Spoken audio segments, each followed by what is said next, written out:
Então, bom dia a todos. Chegou o momento aqui do nosso último painel da manhã sobre projetos transformadores. Estamos com um ligeiro atraso, mas e sei que muita gente já está certamente a pensar no almoço, mas eu acho que vai valer a pena estes 30 a 40 minutos que vamos falar um pouco, porque temos um painel muito rico, muito heterogéneo e vamos falar de projetos, todos eles muito interessantes. E, portanto, para começar, chamo então o Bruno Ferreira, que é responsável pela direção de negócio de particulares da Fidelidade, o Ricardo Jorge Santos, que é subdiretor da área de gestão de inovação e da Redes, e o Rui Galamba, que é Head of IT e Business Development do Grupo Ascendum. Bruno. Acho que eu sou aqui, né? Muito obrigado. Estamos bem. Muito obrigado aos três e também dar-vos mais uma vez os parabéns pelo reconhecimento que tiveram os vossos projetos no Digital Awards. São efetivamente projetos, todos eles muito interessantes e todos eles muito diferentes, portanto eu acho que vai ser aqui um painel rico em diversidade de pontos de vista.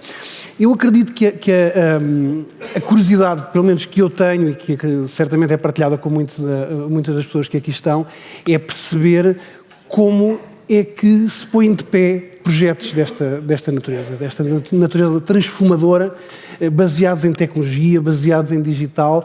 E como é que é o roadmap, como é que é o caminho das pedras que vocês fizeram desde a ideação ao montar o projeto e também já agora que resultados é que estes projetos já começam a entregar às vossas organizações. E eu começava precisamente pelo Bruno. O Bruno, a Fidelidade foi galardoada com o projeto do ecossistema de MyPets, que tem uma particularidade aqui dos três projetos, é que é um projeto que assenta na criação de um novo produto, um novo seguro, um conjunto de serviços aos vossos clientes.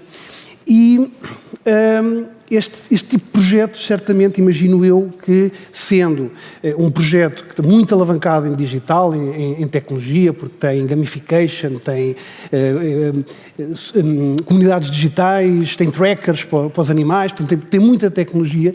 Um projeto desta natureza para nascer necessita aqui de muita articulação entre o negócio e que quer vender seguros e que quer vender serviços aos seus clientes e depois as áreas de tecnologia, o IT e outras áreas de inovação dentro da organização.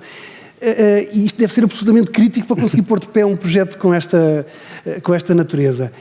Como é que isto funcionou no vosso caso? Como é que vocês conseguiram fazer este processo, esta articulação entre tecnologia e negócio? Bom, antes de mais, muito obrigado pelo convite. É um prazer estar aqui, cumprimentar todos os que estão na sala. Eu diria que é um grande desafio falar sobre pets e, ao mesmo tempo, também acaba por ser algo que traz sempre muito de novo. Se recordarmos os últimos meses do ano passado, relativamente àquilo que é o nosso negócio, atingimos o número mágico das 100.000 apólices comercializadas, um produto que se iniciou no formato que tem agora há sensivelmente 5 anos atrás. Comprámos as primeiras clínicas, porque também era uma aposta que a Fidelidade tinha, digamos, na verticalização do seu negócio, e demos também um passo muito importante naquilo que é o serviço que damos aos clientes através de uma plataforma digital de videoconsultas, o que foi totalmente inovador em Portugal. Já existia na medicina humana, mas não existia na medicina dos animais. Portanto, no espaço de 3 meses aconteceram estas coisas todas, o que claramente significa que há aqui uma dinâmica bastante forte. Mas, na verdade, não foi sempre assim. Nós começámos por ter simplesmente um produto que já era robusto, mas em que começámos a perceber que os clientes, de facto, procuravam também outras soluções, nomeadamente o bem-estar dos seus animais. E, portanto, na verdade, isso levou-nos a pensar mais numa lógica de ecossistema, ou seja, nem conseguimos responder apenas com o seguro. A ideia é, até porque havia determinado tipo de situações que os clientes procuravam e que não estavam cobertas pelo seguro, e se pensarmos em tudo aquilo que hoje são os banhos, as tosquias, os spas, os hotéis para animais, hoje em dia existem aqui no fundo serviços bastante complementares. E aquilo que percebemos foi que também tínhamos que apostar por essa via. Então isso levou-nos um bocadinho aqui para um processo mais de ecossistema, em que, começando pela prevenção, uma das áreas onde trabalhamos são os check-ups, ou seja, sempre que um cliente entra e na verdade adquire uma apólice, sem custos, nós faz parte do pacote um check-up ao seu animal e, muito importante, na verdade, ficamos a conhecer o animal e o dono também fica a saber potenciais problemas que o animal tenha, mas por ser tão importante, o que começámos a fazer foi atribuirmos Fitcoins, que é na verdade a moeda digital da fidelidade, que lhe permite ao cliente, através dessas Fitcoins que recebe, conseguir trocar por produtos ou serviços também na nossa loja virtual, onde temos parceiros que trabalham já connosco nessa área. O produto, 4 planos, desde o plano mais básico, que só tem responsabilidade civil, até ao Pet Vital, que na verdade é um plano bastante robusto, com muitas coberturas, com capitais já interessantes. Depois, em tudo isto que falei agora, que são, digamos, serviços complementares, estabelecemos imensas parcerias, temos mais de 180 parceiros que trabalham connosco a nível nacional, e depois também temos aqui um fator aqui relacionado com a responsabilidade social, que também nos pareceu bastante importante, e estamos a apoiar algumas instituições que trabalham nessa área. Portanto, na verdade, tudo isto tem sido uma construção dinâmica ao longo dos últimos anos, trabalhando bastante com as equipas naturalmente do IT, temos desenvolvido imensas ferramentas, como por exemplo os copagamentos, que parece uma coisa simples, mas que os copagamentos permitem que o cliente, quando vai a uma clínica, não tenha que desembolsar todo o valor que tem a consulta, ou seja, só paga, no caso do nosso produto, só paga 30%, e a relação da fidelidade com o prestador é feita diretamente e somos nós que pagamos, digamos, logo naquele momento os 70%. Isto, nesta altura então, em que eventualmente podem existir maiores dificuldades, é claramente um fator diferenciador, mas tudo isso teve desenvolvimentos que não foram fáceis de conseguir, e aqui claramente um grande trabalho de articulação com a nossa equipa de IT. Depois, em paralelo, desenvolvemos um site, o MyPets, onde temos, no fundo, dentro desse site, todo este ecossistema disponível para que os clientes conheçam e possam no fundo, recolher toda a informação que necessitam, e temos também um blog que é um bocadinho mais explicativo e que permite, de certa forma, no fundo, mais informação e troca de informação com clientes. Estamos a preparar outras coisas, vamos lançar agora, no início deste ano já, primeiro trimestre, uma ferramenta que, no fundo, será, digamos, um serviço, melhor dizendo, que é o Pet Tracker. Na verdade, o que vamos fazer é, os nossos clientes vão poder subscrever como add-on um tracker que podem colocar na coleira dos animais, que vai permitir, no essencial, saber onde está o animal, mas vai permitir mais do que isso. Vamos lhe dar informações sobre o seu pet. Número de horas que esteve a dormir, pulsação, batimento cardíaco, ou seja, um conjunto de informações que, na verdade, vão permitir até perceber se aquele animal está ou não a fazer um caminho saudável. E com isso, o que vamos também fazer é entrar aqui num espaço de gamificação, porque, na verdade, já hoje isso existe na saúde humana, através do Vitality, e aquilo que estamos a fazer é transcrever um bocadinho essa experiência para os pets também. Portanto, eu diria que é um mundo bastante dinâmico. Como disse, chegámos às 100 mil apólices comercializados no final do ano passado. Eu diria que era um número que, quando na companhia começámos, e a Fidelidade é uma companhia com mais de 200 anos de história, quando começamos a pensar em produtos que são produtos muito disruptivos e inovadores, por vezes surge um bocadinho aquela ideia que será que isto vai mesmo acontecer e que vai ser possível chegarmos aqui a resultados interessantes. E claro, aconteceu, e acho que de facto fizemos um caminho bastante interessante. E, Bruno, pegando essa questão de vamos fazer aqui uma coisa disruptiva, uma coisa diferente, isto como é que funciona? É o negócio, o marketing tem uma ideia e vão ter com o IT e dizem qual é a tecnologia que tens aí que me permite fazer isto? Ou é o IT que diz, já pensaste que podes utilizar aqui um device, uma tecnologia de trackers, será que vale a pena montar um produto em cima disto? Eu diria que eu não consigo estabelecer um circuito que seja sempre o mesmo. Na verdade, eu acho que existe aqui uma interação bastante boa entre todas estas áreas. Este é um produto que está dentro de uma direção de negócio que tem mais produtos, mas que deu muito foco a este produto, que trabalha bastante com a área de marketing, claro, porque é bastante importante para o lançamento de um produto, temos estado bastante em televisão, penso que todos terão visto, e temos uma equipa da IT que também, felizmente, nos dá um bocadinho esses inputs e nos desafia, de certa maneira, a ir ver esta tecnologia nova, este novo modelo que apareceu. Pronto, no fundo, acho que respondendo a essa questão, é um trabalho bastante colaborativo entre todas as áreas. Bastante equipa, exatamente. Muito obrigado. Ricardo, passando agora para a E-Redes. A E-Redes foi galardoada com 2 projetos, o Open Data e o Gridwise. São projetos distintos, diria com destinatários distintos, com utilizadores distintos, mas têm, segundo percebo, um pilar comum que são os dados. Ambos assentam muito em dados. No caso do Gridwise, muito dados de sensorização, dados da rede, com a finalidade de servir sobretudo as operações da empresa e o funcionamento da rede. No caso do Open Data, o destinatário aqui provavelmente é a comunidade, é o ecossistema externo à E-Redes, onde a E-Redes se insere, e, portanto, é um projeto com uma natureza, com uma finalidade diferente.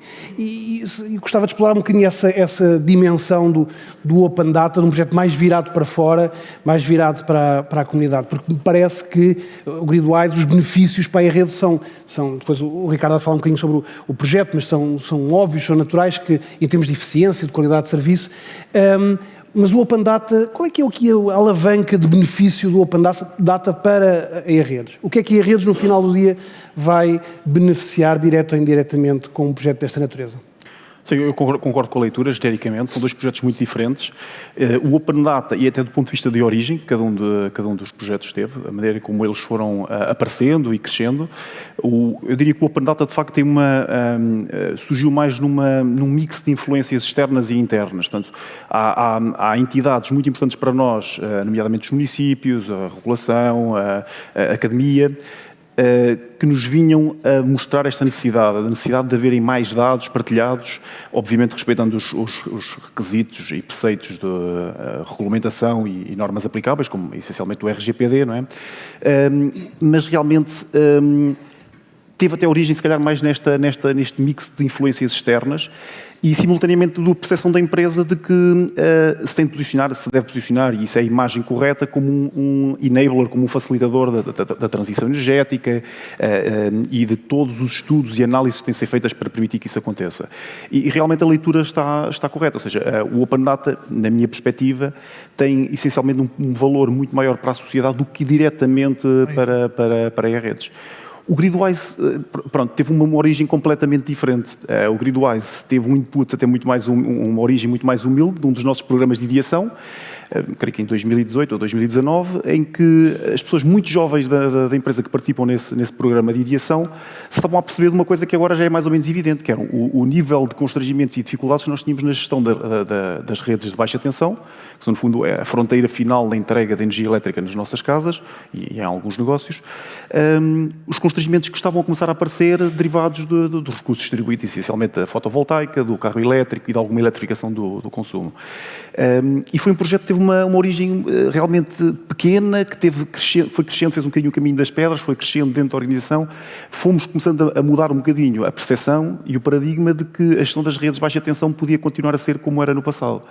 São os 2 projetos muito baseados em dados, são os 2 projetos com valor não só para a empresa como para a sociedade, mas eu diria que o Gridwise, do ponto de vista de geração de benefícios, tem uma componente muito forte de optimização dos processos da empresa, mas também já temos medido, e no bocadinho também à parte da pergunta sobre benefícios mensuráveis e já demonstráveis, o Gridwise começa a ter dados muito interessantes. Por exemplo, nós temos uma estimativa de uma média de antecipação na resolução de uma avaria de 22 minutos versus o processo tradicional. O processo tradicional normalmente era telefonar para o call center agregava, ou as nossas unidades agregavam um conjunto de reclamações de falta de serviço para perceberem qual é que tinha sido o local impactado, ou a instalação técnica mais próxima impactada, e depois tentávamos resolver o problema nessa instalação. Neste momento percebemos exatamente e em tempo real qual é que foi a instalação afetada e até, em alguns casos, porquê. E, portanto, tem esta componente preditiva, analítica, muito interessante, que tem benefícios, obviamente, para os 2 lados, para a sociedade. Claro, no final do dia acaba por ser, para todos nós, não é, que pagamos o funcionamento da rede.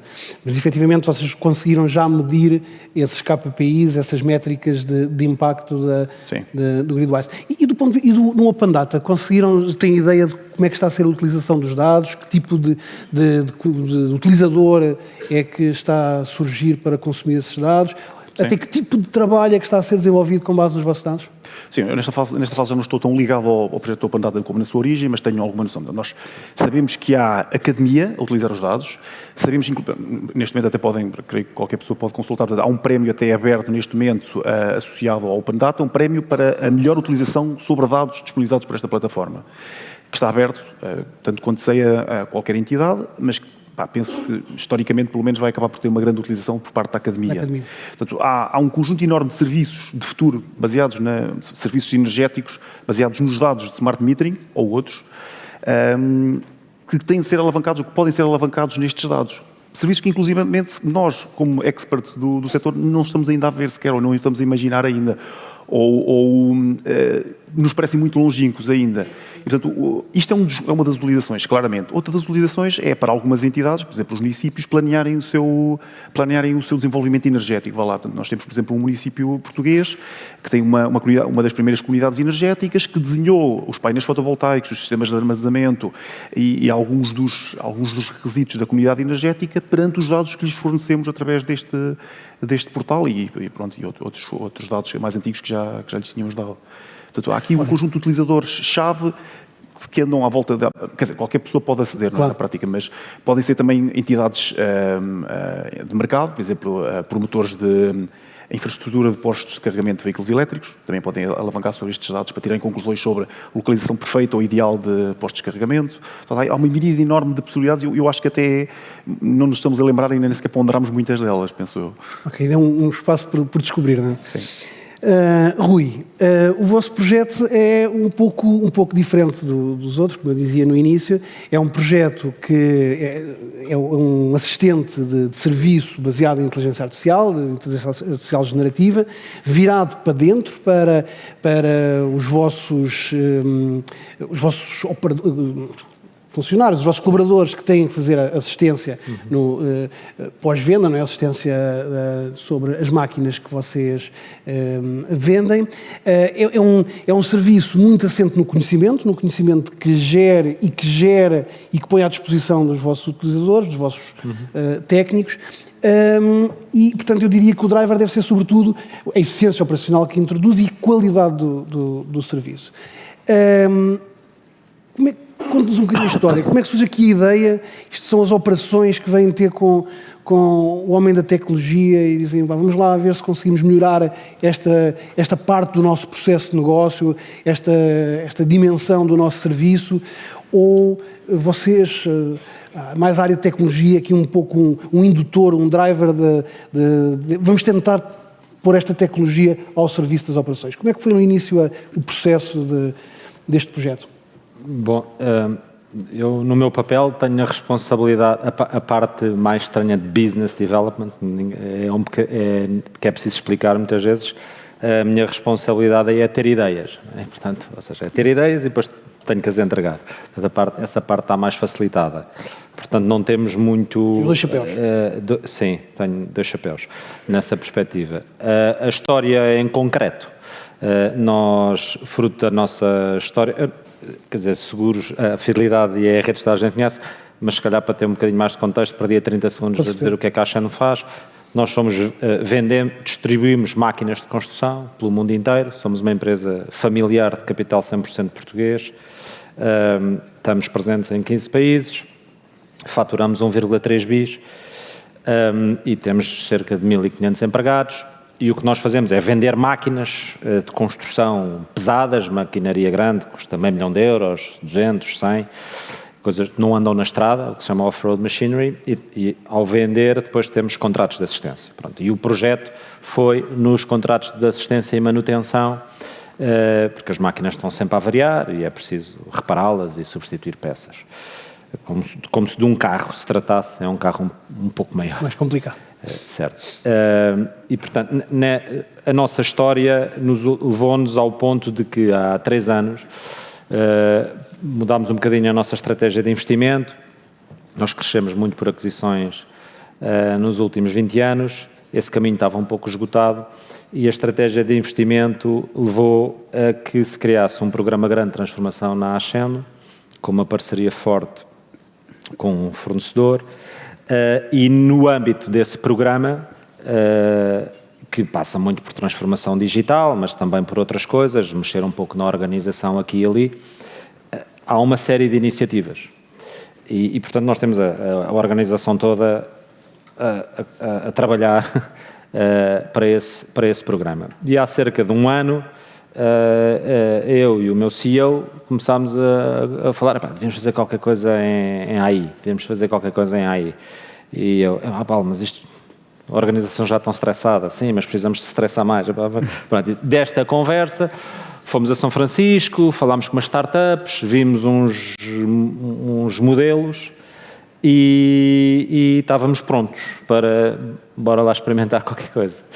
E eis, não quando, juntou-se vontade de outros parceiros que nos ajudaram muito neste projeto a convidar-nos, vamos fazer qualquer coisa em AI. E, portanto, foi do cruzamento destas duas vontades, de um lado a McKinsey e a Salesforce, do outro lado a Ascendo, que surgiu o projeto. E nós conseguimos entregá-lo. Nós não temos capacidades internas, não temos uma equipa de data scientists, não temos essa potência do lado das competências digitais mais sofisticadas. Portanto, foi muito importante contar com a parceria externa. Nós só sabíamos do negócio e os parceiros sabiam como montar toda a arquitetura. O projeto em si, portanto, esta é a história. O projeto em si é um projeto relativamente simples de explicar, porque é embeber uma tab nova numa aplicação que já existe, que todos os nossos agentes de serviço, como o Jorge dizia, utilizam para fazer troubleshooting remoto. Enfim, é uma aplicação de call center, se quiserem, de tratamento de tickets, só que as nossas máquinas são muito complexas e têm dezenas e dezenas de milhares de páginas de documentação técnica não indexada, ou é indexada parcialmente, ou pouco indexada, com várias gerações. Há coisas com 20 anos, outras com 10, outras com 5. E, portanto, é um trabalho muito fastidioso procurar. E, portanto, o que nós fizemos foi pôr toda a documentação para dentro do LLM e conversamos com o motor e ele dá as respostas e resume os documentos. E isso está embebido na tab. E, portanto, o projeto é assim simples de explicar. É um use case que se aplica, eu diria, a todos os casos onde há necessidade de assistência técnica complicada, baseada em manuais técnicos que têm muitas gerações, porque uns são construídos pelo fabricante A, outros pelo B, outros pelo C, uns têm um standard, outros têm outro. E, desse ponto de vista, teve uma grande adesão, desde logo, e para ir à parte do que é mensurável, teve uma grande adesão do que nós chamamos os Service Advisors, ou seja, os nossos assistentes técnicos, porque para eles era muito frustrante andar a procurar em documentação, muitas vezes 3 aplicações distintas, umas para uma marca, outras para outra, e, portanto, embeber no processo e resolver um problema concreto das pessoas, ou seja, ao contrário de ser um novo produto, onde obriga a um conjunto de transformações mais sérias. Não, o facto de ser embebido no processo atual e de resolver um problema concreto ajudou imenso à adoção. E perceber que no fim do dia estamos a criar muito valor para o cliente. Essa é uma parte que nós já conseguimos medir, ainda não conseguimos capturar esse valor. Nós estamos de facto a reduzir, ou seja, a melhorar o que nós chamamos o First Time Fix Rate. Ou seja, enviamos as equipas e as equipas acertam o diagnóstico foi bem feito e não precisam de voltar à base para vir buscar mais peças. Isso é bastante importante, porque é bastante oneroso, a máquina está parada e os mecânicos andam para trás e para a frente, e uma máquina destas parada custa 10.000 euros por dia. Portanto, nós temos 30.000 máquinas espalhadas pelo mundo, portanto é fácil fazer as contas. E, portanto, estamos a falar de muito dinheiro, muito valor, que criámos, ainda não começámos a capturar. Ainda não monetizaram. Sim, só o impacto é mais na satisfação dos Service Advisors, isso estamos a medir e estão bastante satisfeitos. Outros precisam de muito mais formação, é uma coisa interessante para nós, provavelmente a audiência também é bastante curiosa relativamente a toda esta vaga, e achamos que é fácil falar com um GPT da vida ou com um prompt da vida com um LLM por trás. Há muita gente que não tem essa apetência e, de facto, perdemos e continuamos a investir muito tempo a educar as pessoas de como fazer as perguntas. Tem sido, eu diria, talvez a maior surpresa pela negativa isto ninguém precisa de formação, isto é tão simples e vai disto. Não. Há muita gente a precisar de, põe a frase assim. É quase como ensinar a googlar. Nem toda a gente googla bem, nem toda a gente faz as perguntas para ter o resultado correto. É muito curioso e muito relevante, porque a ideia do prompt, da linguagem natural, portanto, induz que isto é tudo muito fácil, muito democrático, mas na realidade depois surgem barreiras. Agora, entrando agora numa segunda parte aqui da nossa conversa, e naturalmente podem sempre fazer, aponto com os vossos projetos e com a vossa experiência, mas eu, até porque estamos no Futurescape, eu ia desafiar-vos aqui um pouco a comentar algumas das predictions que foram apresentadas e houve uma que me pareceu relevante para esta conversa, até foi por onde começámos, com o Bruno, que basicamente diz que até 2025 35% das empresas dominarão a utilização de Generative AI para desenvolver novos produtos e serviços digitais. Ou seja, vão utilizar 35% das empresas vão utilizar a inteligência artificial generativa, não para este tipo de use cases que estamos a falar, mas para desenvolver produtos. E que isto leva a que estas empresas vão crescer 2,5 vezes mais do que os seus concorrentes. Ou seja, a parte de concepção do produto e do serviço pode ser, segundo esta previsão, entregue à máquina. Temos alguns casos já reais disto, portanto não é algo de futurologia. Por exemplo, a Mattel já utiliza o DALL-E para desenhar os carros de brinquedo, portanto, os novos modelos de brinquedo. Nós temos até um caso português que se tornou viral, de uma empresa de t-shirts que entregou o business plan e a gestão da empresa ao ChatGPT. Pronto, não sei se não estamos a falar de um caso ainda demasiado extremo, mas há efetivamente aqui um potencial de usar estas tecnologias para desenvolver e trabalhar novos produtos e novos serviços. A pergunta para o Bruno é: será que o ecossistema MyPet podia ter sido concebido pelo ChatGPT? Bom, eu começo a fazer um disclaimer, eu não sou especialista nesta área. Eu diria que, por aquilo que vou conhecendo, eu acho que talvez ainda não. Mas não sei se no futuro não seria possível. Aquilo que eu gostaria de dizer sobre este tema parece-me que claramente vai existir uma evolução acelerada em tudo o que tem a ver com temas de inteligência artificial, isso é claro. A Fidelidade, há já alguns anos atrás, decidiu criar, no fundo, um gabinete de inteligência artificial e analytics. No fundo, criou o seu próprio departamento, onde está, de certa forma, a trabalhar todos estes temas. Eu diria que ainda não teremos chegado tão longe na criação dos produtos, mas provavelmente, existindo naturalmente já exemplos disso, será matéria a evoluir num futuro relativamente breve, mas dizer que do ponto de vista daquilo que é um pouco a minha experiência, mais ligada ao negócio, e em que sinto a necessidade de recorrer muitas vezes à equipa que leva no fundo estes temas de inteligência artificial, nós na verdade já temos algumas situações em que de facto o que saiu e no fundo o output foi bastante importante. Pegando aqui e dando o exemplo dos pets, não é? A determinada altura, e como comentava, tivemos um crescimento bastante acelerado e na verdade, sendo um produto de consumo, porque o que acontece é que aumentámos substancialmente o número de sinistros. Chamemos sinistros cada vez que um cliente se desloca a um veterinário e faz uma consulta, envia-nos uma fatura, isso é um sinistro. E dá origem à abertura de um processo que vai ter que ser tratado por alguém. A verdade é, sendo um produto de grande consumo, nós não podíamos ter recursos humanos alocados a esta tarefa, porque teríamos imensa gente a trabalhar neste tema. E o que aconteceu foi que acabámos por degradar um bocadinho os nossos níveis de serviço, aliás, os níveis de serviço, que é um bocadinho bandeira da companhia e que gostamos sempre de cumprir, e foi precisamente através do Center Analytics e de inteligência artificial que encontramos uma forma de resolver isto.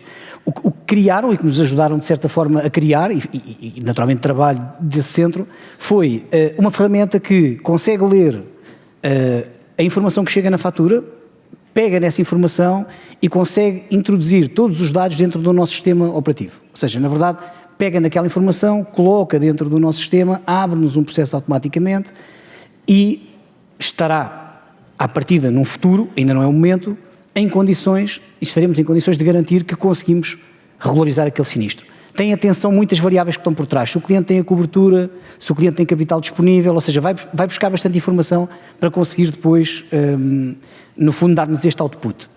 Sendo totalmente sincero, ainda não temos a confiança de 100% para deixar passar os processos todos. O que estamos a fazer é estamos a monitorizar e a acompanhar para, no futuro, conseguimos de facto ter este processo implementado. Portanto, no fundo, não é um produto novo, é juntarmos no fundo aqui uma tecnologia a uma necessidade e resolver um problema. E só dizer que na verdade passámos de 15 dias de tempo médio de regularização de um processo para 4 dias. E portanto, na verdade, tem um impacto brutal naquilo que é o nível de satisfação dos clientes e a nossa própria operativa, e para nem falar do custo que teríamos que ter com recursos que teríamos que contratar para conseguir de facto responder àquilo que são os níveis de serviço que consideramos que são aceitáveis. Outro exemplo teve a ver com a necessidade que temos ao contratar a nossa rede de prestadores, nomeadamente para serviços que são serviços complementares.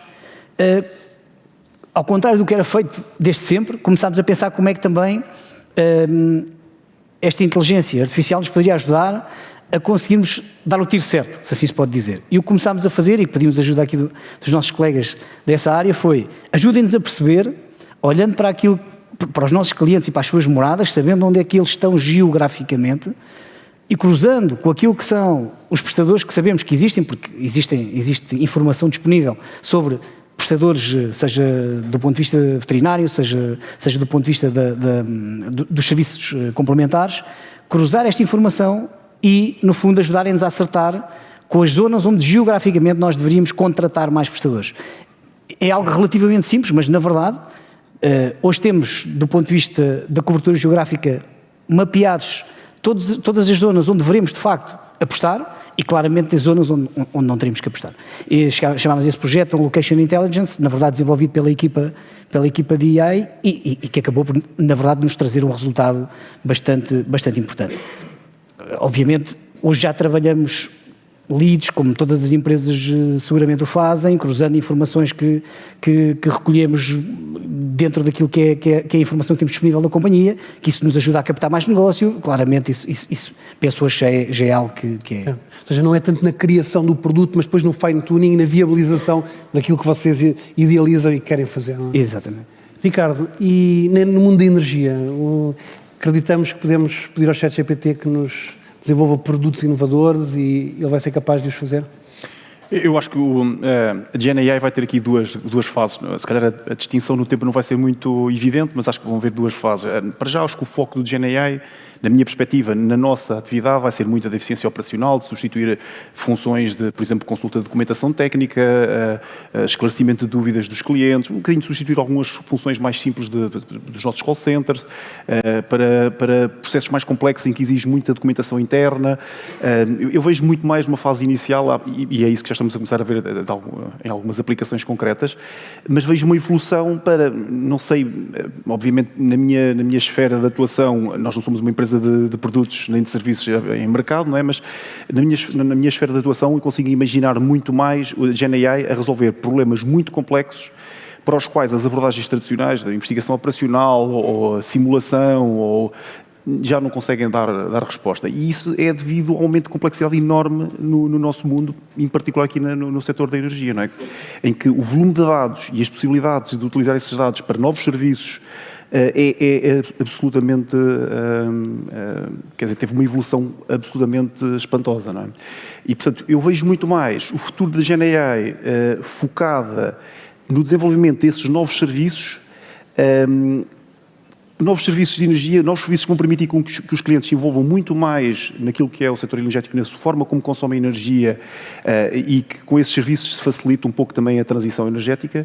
Eu vejo mais essa perspectiva, sendo que a GenAI não será, se calhar, a GenAI provavelmente vai dar mais respostas em relação àquilo que está a falhar nos modelos atuais. Por exemplo, os mercados, começa-se a falar muito hoje em dia, mercados energéticos, a ligação do consumidor final ou dos consumidores industriais ou comerciais, com mercados energéticos em tempo real ou previsionais. E o ChatGPT acho que vai dar muito mais respostas em relação a fórmulas que permitem depois retirar valor desses mercados por parte dos seus vários agentes. Certo. Rui, Meu palpite. Eu não vou perguntar se o ChatGPT faz máquinas daquela dimensão e complexidade, porque isso não seria sério. Mas, por exemplo, nos serviços, será que tem capacidade criativa, capacidade de entender os negócios e gerar estes novos produtos e serviços? Palpite, claro. Sim. Educated guess. Não deixa de ser um guess. Mas é um bocadinho educated, tenho lido bastante. Claro. E temos algumas iniciativas em marcha sobre os dois temas da AI que estamos a tratar em conjunto. De facto, nós temos várias iniciativas da AI na parte de AI preditiva e temos iniciativas da AI na parte de AI generativa. E nem tudo em ChatGPT, há mais mundo para além do ChatGPT na parte generativa. A pergunta era mais focada na parte generativa da capacidade de gerar produtos. Eu acho que a previsão corre o risco de ser demasiado bold no curto prazo e demasiado humilde no longo prazo, como normalmente acontece com as previsões, não é? Portanto, não sei se é em 2025 40%, mas dentro de alguns anos quase toda a gente, estou bastante convencido disso. Então, na parte do marketing, não é uma previsão, já está a acontecer. Eu estava a comentar com o Bruno, a semana passada estava a falar sobre um marketing com o diretor e a falarmos sobre um marketing de uma empresa portuguesa bastante conhecida de fast moving consumer goods. O departamento de marketing deles no último ano, só com ferramentas grátis de AI generativa, já poupou 80% dos custos com agências. Ok, pronto. Há um mês passado estava a falar com o CFO de uma grande instituição financeira ibérica, quer dizer, mundial, com sede em Madrid, e o CFO está a avaliar todos os contratos de outsourcing de software para internalizar, porque há 80% de ganho no desenvolvimento de código e ele não quer que sejam as Accentures e as Deloittes da vida a ficar com esse ganho de produtividade e prefere ter 20 pessoas por cada 100 dentro a falar diretamente com as máquinas. E, portanto, aliás, e as previsões, todos os documentos que vemos corroboram mesmo isso, não é? Marketing e desenvolvimento de software já está a acontecer ganhos gigantescos. Portanto, tudo o que sejam produtos de software e tudo o que seja a componente marketing no Product Ideation, para mim é direto que já está a acontecer e vai ter um papel muito ativo na criação de novos produtos. Tenho poucas dúvidas. Nem que seja na redução do time to market. Sim, não preciso estar a explicar, fazer briefings a agências para não sei o quê, este é o tom, é o pitch, é isto. Não, tenho o meu marketing specialist in-house, está a falar diretamente com 4 softwares e tudo que é copies e arte final e tudo, está tudo feito, não é? Internalizo. E a mesma coisa para tudo o que é ciclos de desenvolvimento de software, está a ter uma aceleração gigantesca. E nós, na parte mais preditiva, estamos a utilizar as capacidades da AI preditiva para levar aquilo que nós chamamos predictive maintenance, que hoje em dia não é predictive, é mais proactive e é quando não é reactive, mas pronto, temos algumas iniciativas de proactive maintenance, mas não é preditiva à séria e nós já temos 2 pilotos a correr dentro de casa para levar o predictive maintenance para o outro nível e, portanto, convencer muitas, e sim também se aplica a redes, eu lembro dos meus tempos da distribuição, que é o fix before failure, mas eficiente, ou seja, no ponto correto, é um ganho gigantesco e dá origem a poder produtizar uma série de coisas que antes não eram possíveis. Eu tinha mais um desafio para vos lançar, um dos desafios para lançar, para ver o vosso ponto de vista, mas o tempo chegou ao fim, estamos aqui também a cumprir a agenda para que todos possamos ir almoçar. Resta-me agradecer aos três, dar-me novamente os parabéns pelos projetos. São todos projetos muito interessantes, muito valiosos, e acho que foi uma conversa rica, pelo menos para mim foi interessante, acredito que para todos tenha sido, perceber um pouco qual foi o caminho que fizeram e como é que chegaram a este ponto, e fica aqui a motivação para quem não o faz, continuar a inovar, a desenvolver estes projetos e na expectativa que também possam ser reconhecidos pelos awards e pela comunidade. Muito obrigado. Obrigado. Muito obrigado. Obrigado. Obrigado.